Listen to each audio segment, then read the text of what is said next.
前几天陪伴了我们这么多年的 3DS 与 VU 正式迎来了生涯的完结，但是相信对于玩家们来说 ，3DS 为我们带来的乐趣远不会止步于此。那么今天的掌机游戏推荐，我会为大家带来5款 3DS 中没那么热门的游戏推荐。假如这期视频会有帮到你的话，就点个赞吧。本期视频点赞破400，下期掌机游戏推荐就能快速更新哦。那么本期的第一款游戏是一部来自世嘉的战棋游戏《星光幻歌》。这部作品的发售经历了一些曲折，由于开发自解散，进度被搁置，所以这款游戏险些胎死腹中。最后好在由世嘉接手，才得以上市。游戏是由湖光智源的开发组制作，旗下的第7龙神系列以及湖光智源3部曲都有着相当不错的表现。这个工作室最有标识度的还要数立绘的画风，日漫加上童话风的表现力，让每个角色都有着相当独特的魅力。剧情上的优质立绘过场与强力的 CV 全语音阵容，加上立绘与建模交替的表演形式，使玩家可以毫不枯燥，像看番一样的了解剧情。虽说是战棋游戏，但是游戏的剧情比重显然是大于操作比重的。在战斗环节中，与一般的战棋游戏不同，本作的行动顺序是固定的，根据能力数值来排序的敌我行动顺序，使玩家在可行动时无法随便调用想用的角色，需要等前面的人物全部走完才能行动。除此之外，就是大家常见的走格子战棋玩法了。进入判定范围以后，玩家可以选择诸如道具、战斗、技能等多样的能力进行对敌。根据职业的不同，所能动用的能力也会有很大的区别。如何保证输出为安全时进行收益最大化的对局，就是本作的玩法核心。不过相较于战棋玩法，我个人还是更倾向于看游戏的剧情以及花时间在队伍的培养玩法上。操作上，为了防止大家对老3能不能玩产生疑问，所以本期视频会直接使用老3进行展示。同时大家也可以通过观察上屏的3D 指示灯是否常亮，来了解游戏是否支持裸眼3D。操作上给人的感觉有些蹩脚，方案不能操作移动，而是必须使用十字键来操作。对我这种不太喜欢用十字键的玩家而言，刚开始确实有些不太适应。在其他方面就比较大众化了，下屏查看角色信息，上屏展示对局内容。在剧情过场时，内容也全部是在上屏展示的。整体而言，对于 3DS 的特性的应用并不优秀，但是其游戏本身的质量是可圈可点的。接下来的作品也是一款战棋游戏，不过相较于传统战棋，还有更加特殊、更有操作性。这部代号蒸汽真的有很多独特有趣的地方。游戏的画面上采用了蒸汽朋克结合美漫的方案，整体观感在 3DS 中属于相当精致的那一类。场景中齿轮的运作、四散的蒸汽以及楼房的细节都没得说，怪物设计以及角色的形象上也都有相当独特的表现。光是看看这款游戏的画面，就能让它在一批 3DS 游戏中脱颖而出了。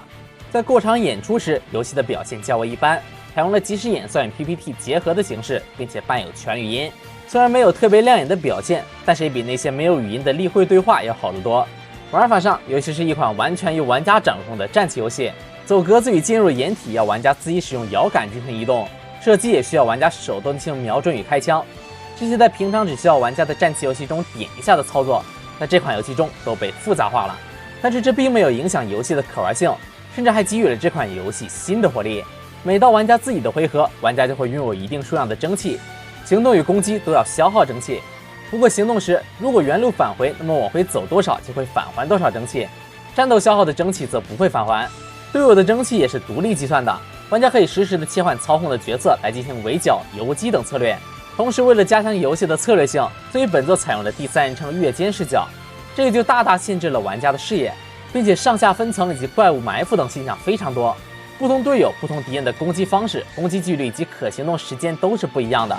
并且在不同距离、不同掩体的情况下，敌我双方的命中率也会有很大的区别。这就需要让玩家格外注意每次行动的距离，合理利用掩体防止被敌人发现并且反击，或者诱导敌人误伤队友，也是游戏中相当重要的一个环节。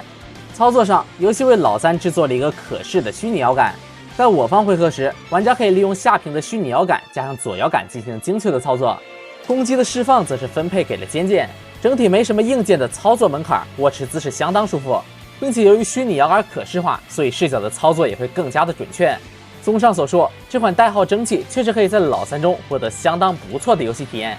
较为可惜的是，本作目前没有中文，但是如果你只是冲着它的玩法来的，那么这款游戏依旧是属于低门槛的类型，我个人是非常推荐大家来尝试一下的。接下来的这款游戏是来自玩家们口口相传的一个优秀系列，传说系列的经典作品《深渊传说》。要说这款游戏给我的第一印象，那就是观感相当的优秀。游戏的画面表现力放到整个 3DS 的游戏阵容中也是相当出色的存在。与天空之剑类似的油画风，让游戏在低分辨率下依旧有着不错的建模与贴图表现，使整个画面看起来更为一体。在剧情表现力上，除了有普通的站桩对话，还有大量的即时演算与特殊动画，并且伴有几乎全程的语音，让这款游戏的剧情体验非常有代入感。战斗时的特效以及招式的表现也同样不错。单纯在观感上而言，游戏绝对可以给你留下一个十分不错的印象。玩法上，本作是一款包含了即时战斗的 JRPG 游戏。在地图中，游戏采用了鸣雷御敌的形式，怪物看到玩家后便会以各种方式冲刺，尝试接触玩家。一旦被触碰，便会进入一个横版的战斗环节。在战斗中，连招系统依旧存在，不过并不丰富。技能则是可以穿插在招式中，辅助打出更多的伤害。队友会根据你下达的指令进行激进或者辅助等战斗模式。虽然战斗基本就是由防御、攻击以及技能组成，但是由于加入了队友这个玩法，所以使游戏在中后期的体验会更加贴近团战。激烈的战斗加上游戏剧情的烘托，让你在几乎每一场剧情战斗时都能完美的带入主角团的视角。操作方面，由于是 PS2 的移植游戏，所以游戏的按键布局也都属于那种主攻按键的模式。整体对于 3DS 的硬件特性应用的并不多，不过游戏在上屏的 3D 显像模式的整体表现还是不错的。下屏的应用也基本只是仅限于一些普通的 UI 互动，那些可以在战局中发挥直接作用的功能并没有被安插在触屏上。不过总的来说，这款《深渊传说》无论是玩法还是剧情表现，都绝对算得上是一部优秀的作品。假如你喜欢 JRPG， 又或者想要玩到一款水平不错的游戏，那么这部《深渊传说》你一定要来试试。下一款游戏是来自光荣本家的无双作品，战国无双系列的《战国无双编年史3》。这部作品同时发布于 PSV 与 3DS， 而 3DS 中金3和老3也有一定的差距。要是对比下来的话，肯定是老3的效果最差。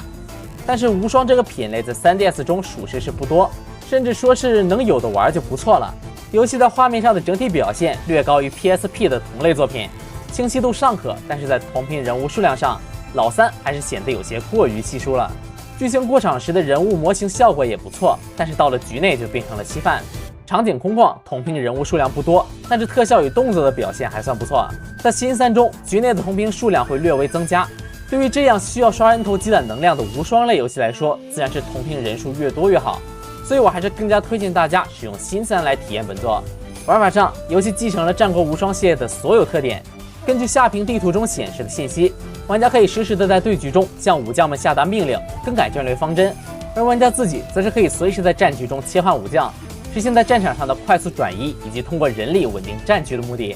在控制人物时，轻重攻击的连段、神速动作以及绝技的释放都相当的自然流畅。不同角色的攻击模式以及招式特性也都有相当鲜明的特点。超过50名可控的人物数量，无论是放在哪个品类的游戏中，都绝对不算少。新增的 if 线模式以及游戏中占比不小的武器与人物的培养系统，也都能为游戏带来不错的可重复游玩性。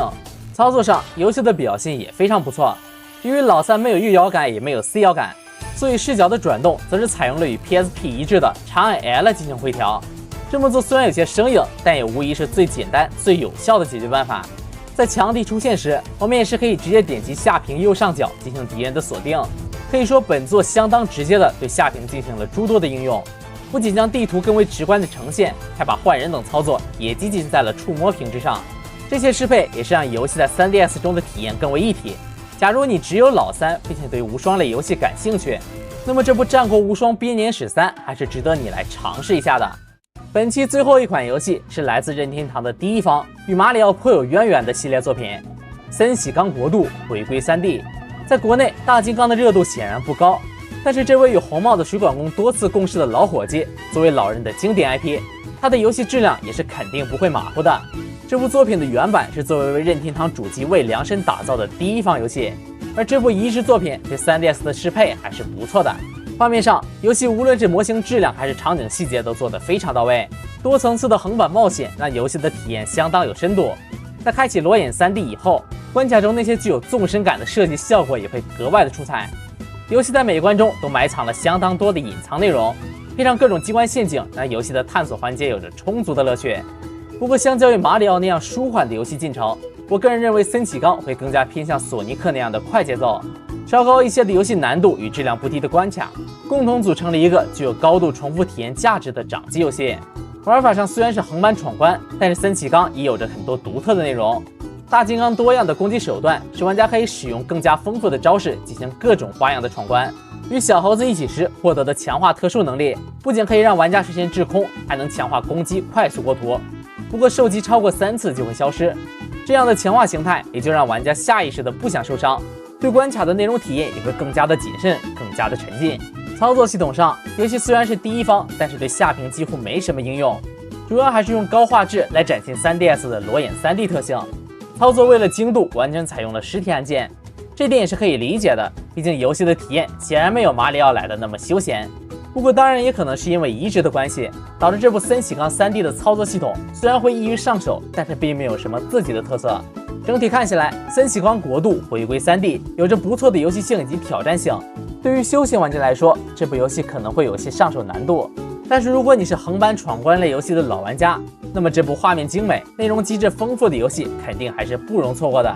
好的，那么以上便是本期 3DS 游戏推荐的全部内容了。喜欢掌机游戏的话，就3连加关注支持一下吧。